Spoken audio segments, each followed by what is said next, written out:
S. ನನ್ನ ಹೆಸರು ಪ್ರಮೀಳಾ ಅಂತ. ನಾನೀಗ 3 ವರ್ಷದಿಂದ ನೋನಿ ತೊಗೊಳ್ತಾ ಇದ್ದೀನಿ, ಅಮೃತ್ ನೋನಿ ತೊಗೊಳ್ತಾ ಇದ್ದೀನಿ. ನನಗೆ ಈ ಹಿಂದೆ ಮೆನ್ಸಸ್ ಇರ್ರೆಗ್ಯುಲಾರಿಟಿ ಇತ್ತು, ಮತ್ತು ಹಿಮೋಗ್ಲೋಬಿನ್ ಕಡಿಮೆ ಇತ್ತು, ನಿದ್ರಾಹೀನತೆ ಇತ್ತು, ಹಸಿವೆ ಚೆನ್ನಾಗಿ ಆಗ್ತಿರಲಿಲ್ಲ. ಲಿವರ್ ಫಂಕ್ಷನ್ ಟೆಸ್ಟ್ ಎಲ್ಲ ಮಾಡಿಸಿದಾಗ ಅದರಲ್ಲಿ ಬೈಲ್ ಜ್ಯೂಸ್ ಪ್ರೊಡಕ್ಷನ್ ಎಲ್ಲ ಜಾಸ್ತಿ ತೋರಿಸಿತ್ತು, ಮತ್ತು ಫ್ಯಾಟಿ ಲಿವರ್ ಇತ್ತು. ಈಗ ಅದೆಲ್ಲ ನಾರ್ಮಲ್ ಸ್ಟೇಜಿಗೆ ಬಂದಿದೆ. ಎಷ್ಟು ತಿಂಗಳಿಂದ ನಾರ್ಮಲಿಗೆ ಬಂದಿದೆ? ಈಗ ಒಂದು 5-6 ತಿಂಗಳಿಂದ ಚೆಕ್ ಮಾಡಿಸಿದಾಗ ಎಲ್ಲದು ನಾರ್ಮಲಿಗೆ ಬಂದಿದೆ. ಈಗ ನಾನು ಹಾಗಾಗಿ 1 ಹೊತ್ತು ಮಾತ್ರ ತೊಗೊಳ್ತಾ ಇದ್ದೀನಿ. ಜೊತೆಗೆ ಮಕ್ಕಳಿಗೂ ಕೊಡ್ತಾ ಇದ್ದೀನಿ, ಅವರಿಗೂ ಗ್ರೋತ್ ಇಂಪ್ರೂವ್ಮೆಂಟ್ ಚೆನ್ನಾಗಿದೆ, ವೆಯ್ಟ್ ಎಲ್ಲ ಇಂಪ್ರೂವ್ಮೆಂಟ್ ಆಗಿದೆ, ಚೆನ್ನಾಗಿದೆ, ಒಳ್ಳೆ ಪ್ರಾಡಕ್ಟ್ ಇದೆ, ಚೆನ್ನಾಗಿದೆ. ನನ್ನ ಮಗಳು ಇವಳ ಹೆಸರು ಪ್ರತೀಕ್ಷಾ ಅಂತ.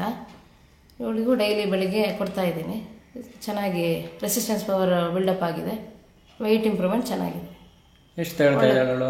ಅವಳು ದಿನ ಬೆಳಿಗ್ಗೆ 10 ml ಕೊಡ್ತಾ ಇದ್ದೀನಿ. ವೆಯ್ಟ್ ಗೇನ್ ಆಗಿದ್ದಾಳೆ ಅಂತ ಎಷ್ಟಾಗಿದ್ದಾಳೆ? ಎಷ್ಟು ತಿಂಗಳಲ್ಲಿ ಎಷ್ಟು kg ಆಗಿದ್ದಾಳೆ?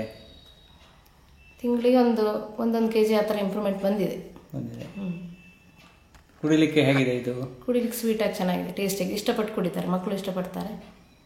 ವೆಯ್ಟ್ ನಿಮ್ಮದು ರೆಡ್ಯೂಸ್ ಆಗಿದೆ ಅಂತ ಹೇಳಿದ್ರೆ ಎಷ್ಟಾಗಿದೆ? ವೆಯ್ಟ್ ರೆಡ್ಯೂಸ್ ಆಗಿದೆ. ನಾನು 65 ಇದ್ದವಳು, ಈಗ ನಾನು 55 ಆ ರೇಂಜಲ್ಲೇ ನಾನು ಅದೇ ಥರನೇ ಬ್ಯಾಲೆನ್ಸ್ ಆಗಿದೆ, ಒಂದೇ ಥರ ಮೇಂಟೈನ್ ಆಗಿದೆ ವೆಯ್ಟ್. Okay, thank you.